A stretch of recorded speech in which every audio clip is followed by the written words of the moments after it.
자, 영입인재 시리즈 세 분을 모시겠습니다. 자, 안녕하십니까. 수많은 영입인재들이 여기를 거쳐갔거든요. 충청 3인방이에요. 지역으로 묶어서 인재 영입을 발표한 건 처음 있는 일이에요. 17호 김재선. 예. 반갑습니다.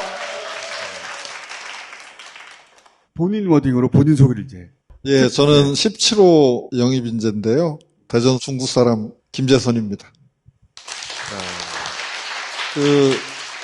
저는 한동훈 비대위원장이 청산해야 되는 운동권 출신이에요. 12.12 군사 구테타와 광주 학살을 규탄하는 유인물을 몰래 뿌렸는데 안기부가 어떻게 잡아가가지고 엄청 얻어맞고 고문당하고 감옥을 갔다 왔고요.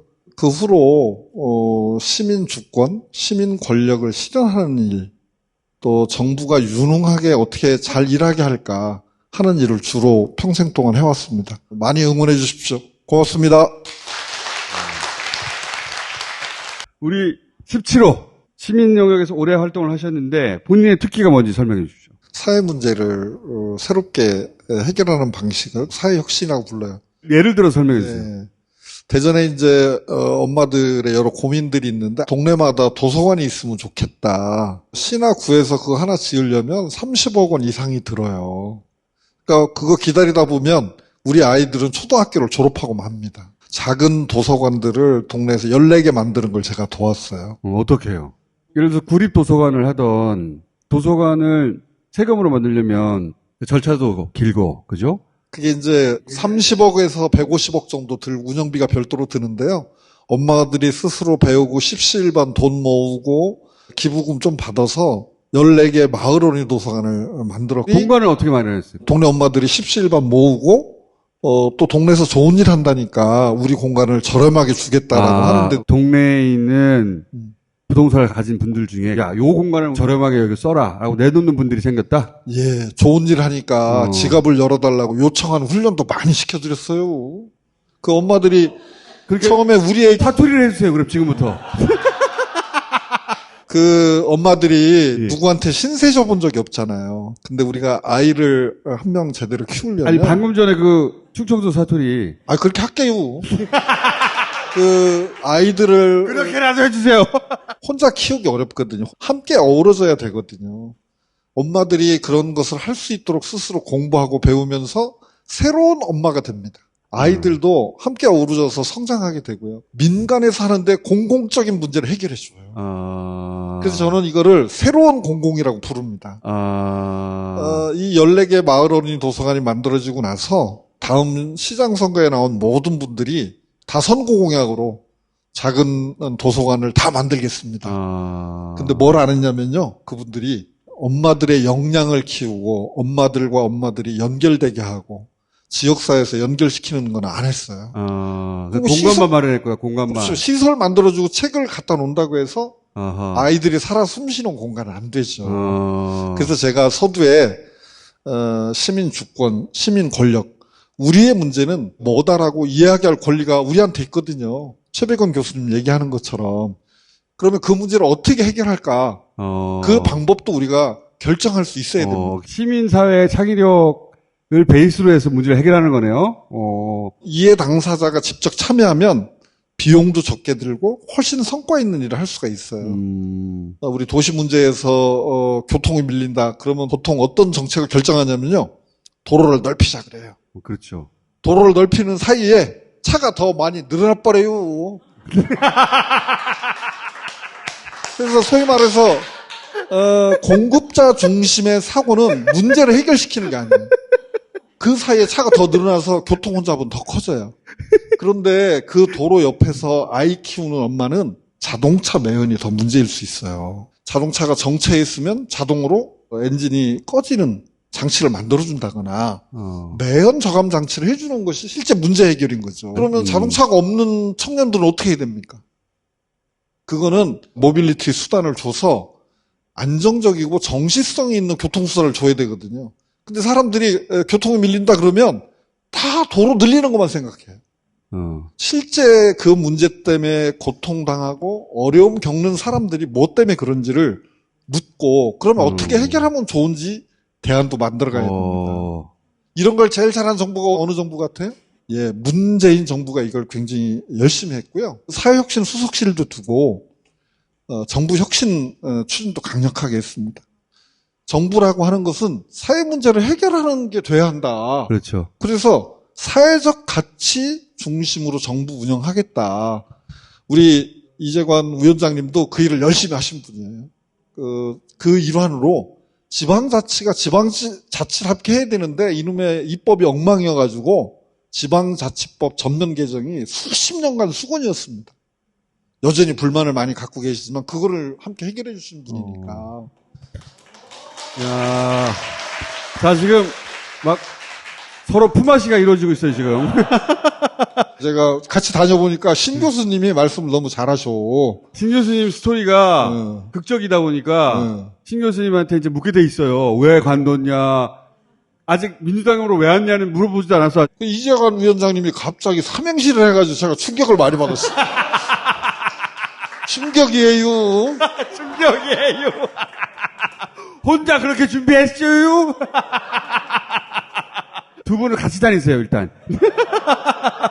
셋으로. 우리 17호. 저는 총선을 생각하고 영입 제안이 가고 받아들이신 줄 알았거든요. 그게 아니라 나는 구청장에 나가고 싶다는 거예요. 이런 또 경우도 처음 봤는데. 구청장으로 나가겠다는 거잖아요. 예, 그렇습니다. 이번에 왜요? 윤석열 대통령이 지방시대라는 걸 선포해요. 그러면 지방을 죽입니다. 말만 하면 반대로 가요. 부자감세라고 해서 지방에 주는 돈이 매년 보통교부세로 있는데 6조 8천억을 올해만 줄였어요. 임기까지 한 24, 5조 내외가 될 거라고 주장하는데요. 부자감세하면 가난한 사람들, 지방은 증세를 하게 됩니다. 우리 대전시가 보통 받았던 대전광역시 기준으로 받았던 교부금이 1,600억이 줄었어요. 그랬더니 대전시는 2,400억의 빚을 내요. 그 빚 누가 갚습니까? 대전 시민들이 빚 갚아야 되거든요. 특히 지방은 골목 상권이 중요합니다. 대규모 공장이나 회사가 있는 게 아니기 때문에. 그래서 우리 코로나 때 굉장히 중요했던 정책 중에 하나가 지역화폐예요. 지역화폐. 네? 지역화폐를 사용하면 지역 경제의 선순환 구조를 만드는데 굉장히 효과적인 정책으로 증명된 일이에요. 이 정부가 들어서더니 대전시는 그 명목으로 받은 국가 보조금을 사람들이 못 쓰게 만들어가지고 80억 중에 60억을 반납합니다. 이거 제가 그냥 속된 말로 하면 미친놈들이에요. 아니 국가 보조를 받은 돈을 못 쓰게 해서 반납하는 일을 그것도 지방자치단체장이 할 수가 있습니까? 10% 할인율을 3%, 5%로 바꾸고 사용 방법을 바꿔요. 그럼 그거 잘 못 쓰게 되잖아요. 농산어촌 분야 사업에 대해서 기재부가 예산 편성 과정에서 지역 땡땡 지역 활성화라고 붙은 사업비는 다 삭감했어요. 그러면서 지방 소멸을 막는다는 거예요. R&D 예산 줄인 거는 그렇게 관심이 많아요. 동네 예산 죽인 거에 대해서는 별 관심들이 없습니다.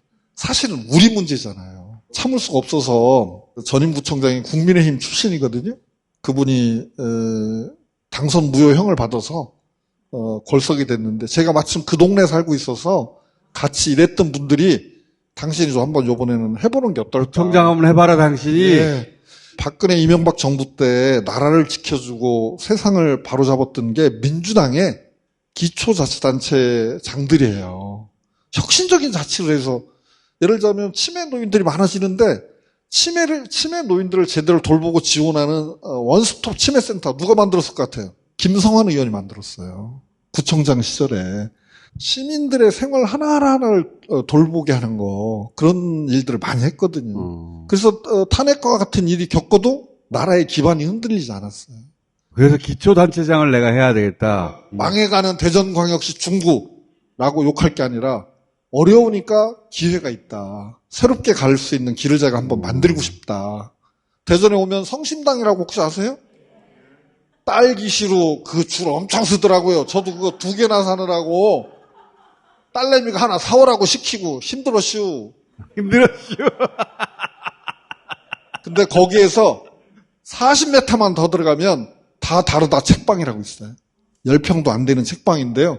1년에 4만 5천 명이 다녀가요. 그 서점 만든 청년이 제가 새로운 공공이라고 말씀드렸는데 그걸 사회적 기업가라고 하거든요. 그 활동을 같이 했던 친구예요. 지방이 어렵다고 하지만 단점만 볼 게 아니라 새로운 자원을 발굴하고 그 힘을 키우면서 행정이 그걸 뒷받침하면 훨씬 잘 될 수 있습니다. 편백나무가 유명한 동네가 있는데요. 거기에 노인들밖에 안 살아요. 이 동네 활성화 어떻게 할까? 동네 할머니들이랑 같이 마을 지도 그리고 결론이 뭐냐면 편백나무 마을이기 때문에 장수한다. 편백나무 100개 팔아요. 그래서 지역을 살립니다. 어렵고 약점이 많다가 아니라 그것을 되살릴 수 있도록 만드는 부족한 점을 중심으로 생각할 게 아니라 우리 청년 창업하기가 너무 좋아요. 대전 중구는. 왜? 집값이 싸요. 임대료가 쌉니다. 자본금이 덜 들어요. 약점을 장점으로 만들어갈 수 있는. 그리고 그것을 적극적으로 행정이 뒷받침하는 그런 건 제가 좀 잘해볼 수 있을 것 같아요. 야, 박수. 야.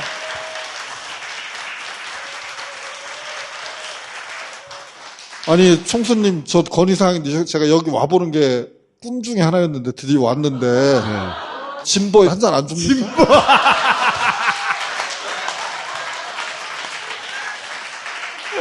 자, 오늘은 여기까지만 하고요. 충청팀 한 번 더 부를게요.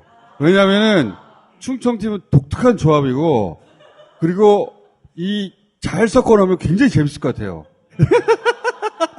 여러분 비싼 게 예, 요번 조사해보면 대전광역시 중구가 윤석열 정부 심판 분위기는 높은데 정당 지지율에서 민주당이 국민의힘보다 밀려요. 제가 그거 바로 잡겠습니다. 제가 총선도 중요하지만 대전광역시 중구청장 재보궐선거가 있다는 거 기억 좀 해주셔요.